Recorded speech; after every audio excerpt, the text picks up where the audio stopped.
नमस्कार, बहुत स्वागत है आपका। मैं हूं आपके साथ शीनम शर्मा। इस पॉडकास्ट में हम बात करने जा रहे हैं एक बहुत ही इंपॉर्टेंट टॉपिक के बारे में, सुपर पावर कंट्री अमेरिका, जिस पर कर्ज लगातार बढ़ता जा रहा है और ये कर्ज पहुंच गया है $40 ट्रिलियन के पार, यानी कि करीब 40 खरब का कर्ज हो चुका है।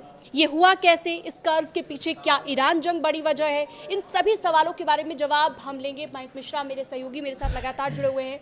मयंक, क्या कहेंगे इस पर आप? देखिए, ये जो $40 ट्रिलियन का आप कर्ज देखिए, यानी 40 खरब आपने जो करीब बताया, ये एक बड़ा झटका है डोनाल्ड ट्रंप की उन नीतियों को लेकर जो उन्होंने आने के बाद जिसको लागू किया, चाहे वो डिफेंस बजट हो, डिफेंस पॉलिसीज़ हो अमेरिका की, चाहे वो इंटरेस्ट रेट से जुड़े मामले हों, चाहे वो टैरिफ जो प्लान था वो पूरी तरह से फेल हो चुका है। अगर हम इनिशियल जैसे कुछ आंकड़ों की बात करें तो अमेरिका में हर व्यक्ति पर करीब $1,19,699 का कर्ज है हर व्यक्ति पे। अगर इसको जो टोटल है इसको अगर आप डिवाइड कर देते तो, और 2008 से लेकर अब तक करीब $30 ट्रिलियन का इसमें इजाफा हुआ है। बड़ा आंकड़ा यानी है हाँ, वाकई। जब जितना टोटल कर्ज है अमेरिका पे, उसमें आप देखें 2008 के बाद से जो है करीब $30 ट्रिलियन का इजाफा हुआ है।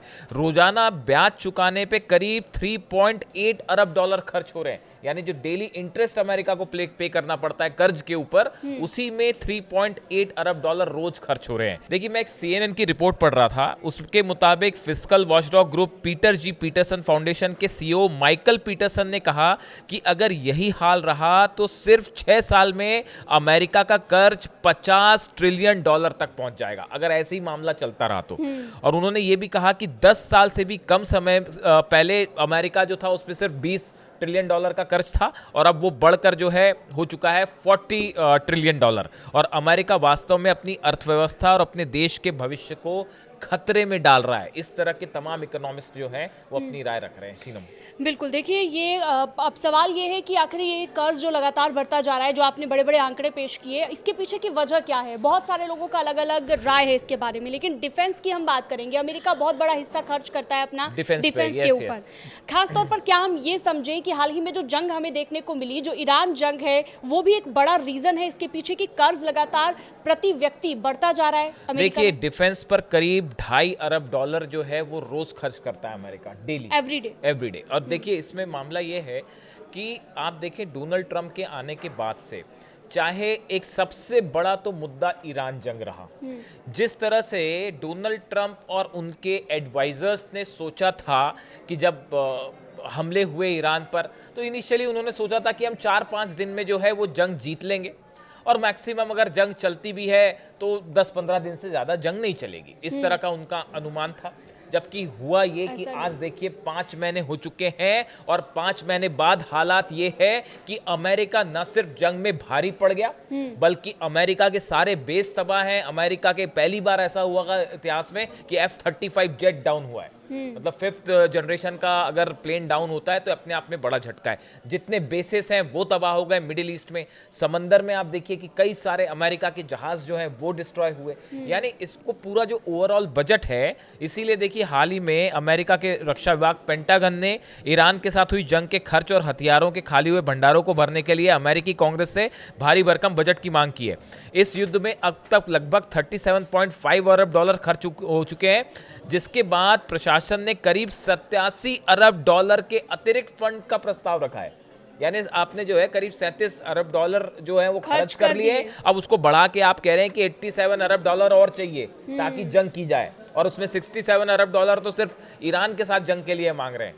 तो देखिए, हालात ये है कि जो पहला फैक्टर है अमेरिका के इस कर्ज में, वो है ईरान से करारी हार अमेरिका की डिफेंस पॉलिसी की हार है, जो फाइनेंशियल नीतियां थी उसकी हार है, जो प्रोजेक्शन था वॉर को लेकर कि इतना खर्च होगा, वो खर्च उससे कई गुना आगे बढ़ गया, और टाइम भी काफी आगे बढ़ गया। तो इस पूरे डिफेंस सेक्टर में आप देखें, और इसके अलावा सिर्फ यहाँ का सवाल नहीं है, कभी आप वेनेजुएला पर हमला करते हैं, कभी कहते हैं ग्रीनलैंड पर हमला कर दूंगा।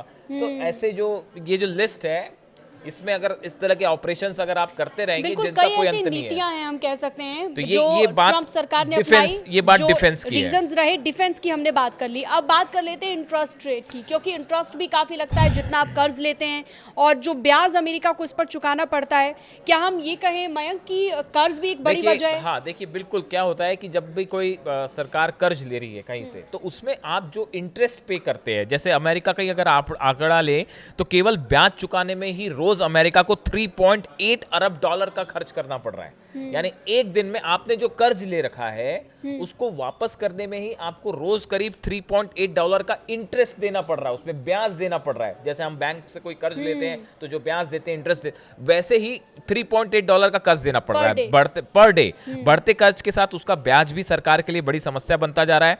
पुराने कर्ज पर निवेशकों को ब्याज देना पड़ता है और कर्ज बढ़ने के साथ ही यह खर्च भी बढ़ता जाता है।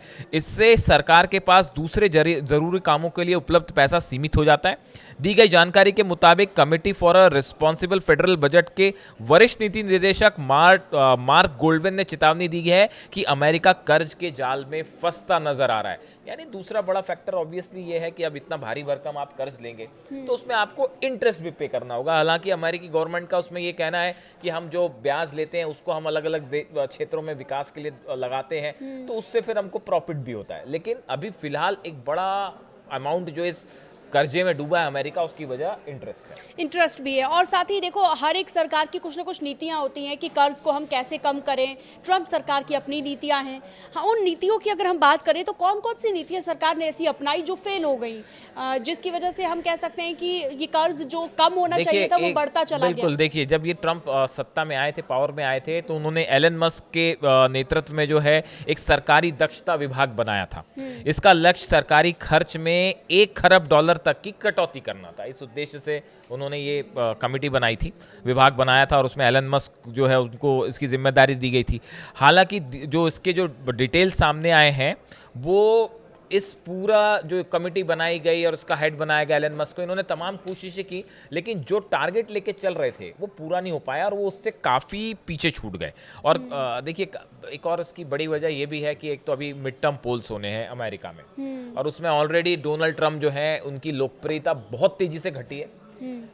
ईरान जंग से उनको बड़ा झटका लगा है। पूरी दुनिया ने ये पहली बार महसूस किया कि अमेरिका जो है अरब देशों को की रक्षा नहीं कर सकता। ईरान की मिसाइल्स के सामने अमेरिका जो है वो एकदम कमज़ोर दिखाई दिया। उसका जो कवर अप था खासतौर पर अरेबियन कंट्रीज़ का, वो ब्लोन अप हो गया। जॉर्डन में हमले हुए, बहरीन में, कुवैत में, खासकर इन 3 जगह पर पूरी तरह से जो है पेट्रियट सिस्टम, थाट सिस्टम वो तबाह हो गए।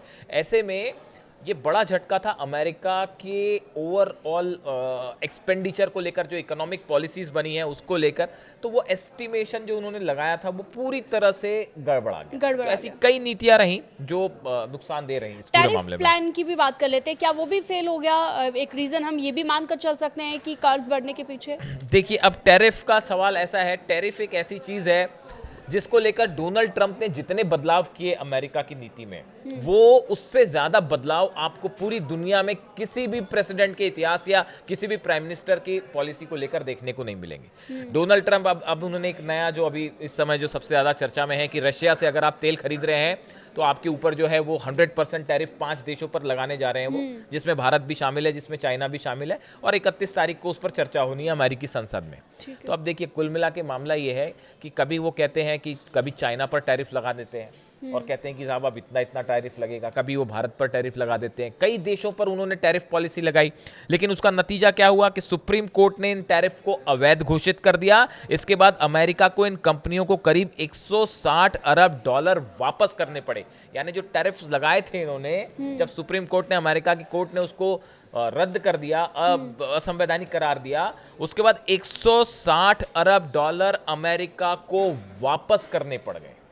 तो ये एक बड़ा झटका था। इसीलिए अगर आप देखें कि जो टैरिफ प्लान था डोनाल्ड ट्रंप का, वो टैरिफ को लगाते हैं, कब लगा देंगे और अगले 2 दिन बाद उसको कम कर देंगे, वापस कर, कोई भरोसा नहीं। तो उनकी ये कंसिस्टेंट पॉलिसी ना होने के कारण टैरिफ प्लान जो था और देखिए जिस तरह से उन्होंने टैरिफ लगाए, ईरान अक्सर इस बात को कहता है कि ये आपने एक तानाशाही रवैया अपनाते हुए जो है वो टैरिफ लगा दिया, आज इस पे टैरिफ, कल उस पे टैरिफ। भाई अमेरिका में एक प्रोसीजर है टैरिफ लगाने का, संसद से आपको परमिशन लेनी पड़ेगी, अब जो नियम कायदे हैं उनको फॉलो करना पड़ेगा, इसीलिए सुप्रीम कोर्ट ने उसे रद्द कर दिया।